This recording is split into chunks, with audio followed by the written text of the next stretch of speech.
السلام علیکم ورحمۃ اللہ وبرکاتہ۔ ناظرین، کیا آپ نے کبھی سوچا ہے کہ وہ عظیم ہستی جن پر اللہ تعالیٰ نے آخری نبوت ختم فرمائی، ان کا بچپن کیسا گزرا تھا؟ وہ بچہ جس نے دنیا میں آنکھ کھولی تو والد کا سایہ پہلے ہی اٹھ چکا تھا، جس نے ابھی بچپن کے دن بھی پورے نہ کیے تھے کہ ماں کی جدائی دیکھنی پڑی، اور پھر تقریباً 8 سال کی عمر میں دادا بھی دنیا سے رخصت ہو گئے۔ لیکن یہی وہ بچہ تھا جسے اللہ تعالیٰ نے پوری انسانیت کے لیے رحمت بنا کر بھیجا۔ آج ہم رسول اللہ صلی اللہ تعالیٰ علیہ وسلم کی زندگی کے اسی ابتدائی حصے کو بیان کریں گے کہ آپ صلی اللہ تعالیٰ علیہ وسلم کی ولادت سے لے کر تقریباً 8 سال کی عمر تک۔ یہ کوئی افسانہ نہیں بلکہ سیرت رسول کریم صلی اللہ تعالیٰ علیہ وسلم کے معروف اور معتبر واقعات کا بیان ہے۔ بسم اللہ الرحمن الرحیم۔ تقریباً 1400 سال سے زیادہ پہلے مکہ مکرمہ میں ایک ایسا گھر تھا جہاں اللہ تعالیٰ نے ایک عظیم امانت عطا فرمائی تھی۔ یہ وہ زمانہ تھا جب عرب میں بہت بت پرستی عام تھی۔ لوگ کعبہ کے ارد گرد بہت سے بت رکھتے تھے۔ معاشرے میں جاہلیت کی برائیاں پائی جاتی تھیں اور قبائلی تعصب عام تھا۔ اسی ماحول میں اللہ تعالیٰ نے اپنی آخری رسول کریم صلی اللہ تعالیٰ علیہ وسلم کو دنیا میں تشریف لانے کا شرف عطا فرمایا۔ آپ صلی اللہ تعالیٰ علیہ وسلم قریش کے معزز خاندان بنو ہاشم میں پیدا ہوئے۔ آپ صلی اللہ تعالیٰ علیہ وسلم کے والد کا نام حضرت عبداللہ اور والدہ کا نام حضرت آمنہ رضی اللہ تعالیٰ عنہا تھا۔ آپ صلی اللہ تعالیٰ علیہ وسلم کے والد حضرت عبداللہ اور آپ صلی اللہ تعالیٰ علیہ وسلم کی پیدائش سے پہلے ہی وفات پا چکے تھے۔ اس لیے جب محمد مصطفیٰ صلی اللہ تعالیٰ علیہ وسلم دنیا میں تشریف لائے تو آپ صلی اللہ تعالیٰ علیہ وسلم نے والد کا سایہ نہیں دیکھا تھا۔ یہ رسول کریم صلی اللہ تعالیٰ علیہ وسلم کی زندگی کا پہلا بڑا امتحان تھا، لیکن اللہ تعالیٰ کی حفاظت شروع ہی سے آپ صلی اللہ تعالیٰ علیہ وسلم کے ساتھ تھی۔ رسول کریم صلی اللہ تعالیٰ علیہ وسلم کی ولادت مکہ مکرمہ میں ہوئی۔ آپ صلی اللہ تعالیٰ علیہ وسلم کی ولادت عام الفیل کے سال میں ہوئی، وہی سال جس میں ابرہہ ہاتھیوں کے لشکر کے ساتھ خانہ کعبہ پر حملہ کرنے آیا تھا۔ قرآن مجید نے اصحاب فیل کا واقعہ سورہ فیل میں بیان فرمایا ہے۔ اللہ تعالیٰ نے اپنے گھر کی حفاظت فرمائی اور ابرہہ کا لشکر ناکام ہو گیا۔ اسی سال مکہ کی سرزمین پر محمد مصطفیٰ صلی اللہ تعالیٰ علیہ وسلم کی ولادت ہوئی۔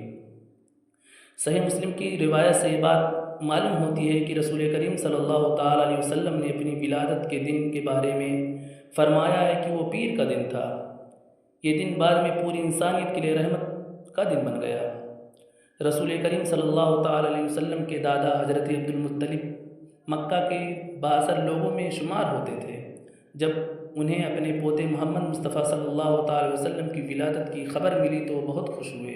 انہوں نے اپنے اس ننھے پوتے سے محبت کی۔ یہ بچہ عام بچہ نہیں تھا، اگرچہ اس وقت کسی انسان کو معلوم نہ تھا کہ مستقبل میں اللہ تعالیٰ اس بچے کو پوری دنیا کے لیے آخری نبی بنائے گا، مگر اللہ تعالیٰ کے لیے علم میں سب کچھ تھا۔ آپ صلی اللہ تعالیٰ علیہ وسلم کا نام محمد رکھا گیا۔ یہ نام عرب میں عام ناموں میں سے نہ تھا، لیکن اللہ تعالیٰ نے اپنے نبی کریم صلی اللہ تعالیٰ علیہ وسلم کے لیے یہ نام پسند فرمایا۔ عرب میں رواج تھا کہ مکہ کے چھوٹے بچوں کی دیہاتی علاقوں میں رہنے والی دودھ پلانے والی خواتین کے سپرد کیا جاتا تھا۔ وہاں بچے صاف اور کھلی فضا میں پرورش پاتے اور خالص عربی زبان سیکھتے۔ اسی رواج کے مطابق رسول کریم صلی اللہ تعالیٰ علیہ وسلم کو بھی حضرت حلیمہ سعدیہ رضی اللہ تعالیٰ عنہ کے سپرد کیا گیا۔ حضرت حلیمہ رضی اللہ تعالیٰ عنہ نے رسول کریم صلی اللہ تعالیٰ علیہ وسلم کو اپنے ساتھ لے لیا۔ ان کی اپنی روایات میں آتا ہے کہ ان کے گھر کے حالات بہت تنگ تھے، لیکن جب وہ محمد مصطفیٰ صلی اللہ تعالیٰ علیہ وسلم کو اپنے ساتھ لے گئیں تو انہوں نے اپنے گھر میں برکت محسوس کی۔ ان کی سواری اور جانوروں کے متعلق بھی برکت کا ذکر روایت میں آتا ہے۔ حضرت حلیمہ سعدیہ رضی اللہ تعالیٰ عنہ رسول کریم صلی اللہ تعالیٰ علیہ وسلم سے بہت محبت کرنے لگی۔ محمد صلی اللہ تعالیٰ علیہ وسلم نے اپنی ابتدائی عمر ان کے خاندان کے ساتھ گزاری۔ یہاں آپ صلی اللہ تعالیٰ علیہ وسلم نے دیہاتی ماحول میں پرورش پائی۔ رسول کریم صلی اللہ تعالیٰ علیہ وسلم کے بچپن میں ایک غیر معمولی واقعہ پیش آیا جسے شق صدر کہا جاتا ہے۔ یہ واقعہ صحیح مسلم میں حضرت انس رضی اللہ تعالیٰ عنہ سے مروی ہے کہ جب رسول کریم صلی اللہ تعالی علیہ وسلم بچوں کے ساتھ کھیل رہے تھے تو حضرت جبرائیل علیہ السلام آپ کے پاس آئے۔ انہوں نے آپ صلی اللہ تعالی علیہ وسلم کا سینہ کھولا، دل نکالا، اسے دھویا، پھر اپنی جگہ واپس رکھا۔ یہ اللہ تعالیٰ کی قدرت کا ایک خاص واقعہ تھا۔ صحیح روایت میں اس واقعے کا ذکر موجود ہے، اس لیے اسے سیرت کے بیان میں بیان کیا جا سکتا ہے۔ اس واقعے کے بعد آپ صلی اللہ تعالی علیہ وسلم کی رضائے والدہ حضرت حلیمہ رضی اللہ تعالی عنہ کو تشویش ہوئی۔ پھر محمد مصطفیٰ صلی اللہ تعالی علیہ وسلم کو ان کی والدہ حضرت آمنہ رضی اللہ تعالی عنہ کے پاس واپس کر دیا گیا۔ اب محمد مصطفیٰ صلی اللہ تعالی علیہ وسلم اپنی حقیقی والدہ حضرت آمنہ رضی اللہ تعالی عنہ کے پاس واپس آ گئے۔ ایک ماں کے لیے اس سے بڑی خوشی کیا ہو سکتی تھی کہ اس کا بچہ اس کے سامنے ہو۔ حضرت آمنہ رضی اللہ تعالی عنہ اپنے بیٹے سے محبت کرتی تھی۔ محمد مصطفیٰ صلی اللہ تعالی علیہ وسلم بھی اپنی والدہ کے ساتھ وقت گزارنے لگے، مگر اللہ تعالیٰ کی تقدیر میں ابھی ایک اور آزمائش تھی۔ رسول کریم صلی اللہ تعالی علیہ وسلم کی عمر تقریباً 6 سال ہوئی تو حضرت آمنہ رضی اللہ تعالی عنہ آپ صلی اللہ تعالی علیہ وسلم کو مدینہ لے گئیں۔ یہ سفر ایک خاص مقصد کے لیے تھا۔ وہاں آپ صلی اللہ تعالی علیہ وسلم کے ننیال کے رشتہ دار تھے اور حضرت آمنہ رضی اللہ تعالی عنہ اپنے خاندان سے ملنا چاہتی تھی۔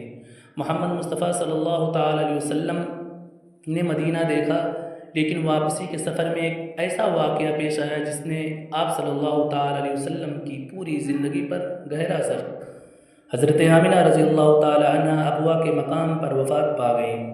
سوچیے، ایک بچہ جس نے اپنے والد کو دیکھا ہی نہیں تھا، اب صرف 6 سال کی عمر میں اپنی والدہ سے بھی محروم ہو گیا۔ یہ ایک انتہائی دردناک لمحہ تھا۔ ایک طرف چھوٹا سا محمد صلی اللہ تعالی علیہ وسلم اور دوسری طرف والدہ کی جدائی۔ دنیا کے اعتبار سے دیکھیں تو ایک یتیم بچہ تھا، لیکن حقیقت میں اللہ تعالیٰ نے خود اپنے محبوب صلی اللہ تعالی علیہ وسلم کی حفاظت فرما رہا تھا۔ حضرت آمنہ رضی اللہ تعالی عنہ کی وفات کے بعد آپ صلی اللہ تعالی علیہ وسلم کو مکہ واپس لایا گیا۔ اب آپ صلی اللہ تعالی علیہ وسلم کے دادا حضرت عبد المطلب نے آپ صلی اللہ تعالی علیہ وسلم کی کفالت سنبھالی۔ حضرت عبد المطلب اپنے پوتے محمد صلی اللہ تعالی علیہ وسلم سے بہت محبت کرتے تھے۔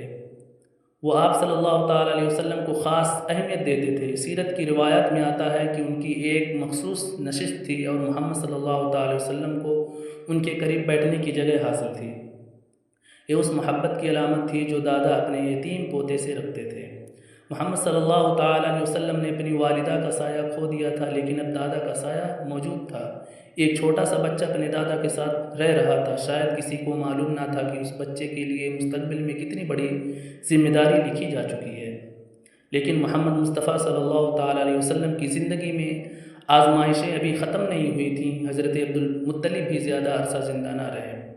رسول کریم صلی اللہ تعالی علیہ وسلم کی عمر تقریباً 8 سال ہوئی تو آپ صلی اللہ تعالی علیہ وسلم کے دادا حضرت عبد المطلب کا انتقال ہو گیا۔ ایک بار پھر وہ بچہ اپنے ایک بڑے سہارے سے محروم ہو گیا۔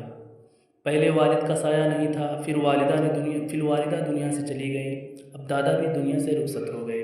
یہ مسلسل جدائیاں ایک عام انسان کے لیے بہت بڑا صدمہ ہوتی ہیں، لیکن اللہ تعالیٰ نے اپنے نبی کریم صلی اللہ تعالی علیہ وسلم کو صبر، پاکیزگی اور مضبوط کردار عطا فرمایا تھا۔ حضرت عبد المطلب کی وفات کے بعد رسول کریم صلی اللہ تعالی علیہ وسلم کی کفالت آپ صلی اللہ تعالی علیہ وسلم کے چچا حضرت ابو طالب نے سنبھالی۔ حضرت ابو طالب نے اپنے بھتیجے کو اپنے بچوں کی طرح رکھا۔ وہ آپ صلی اللہ تعالی علیہ وسلم سے محبت کرتے تھے اور آپ صلی اللہ تعالی علیہ وسلم کی حفاظت کرتے تھے۔ یوں محمد صلی اللہ تعالی علیہ وسلم اپنے چچا کے گھر میں رہنے لگے۔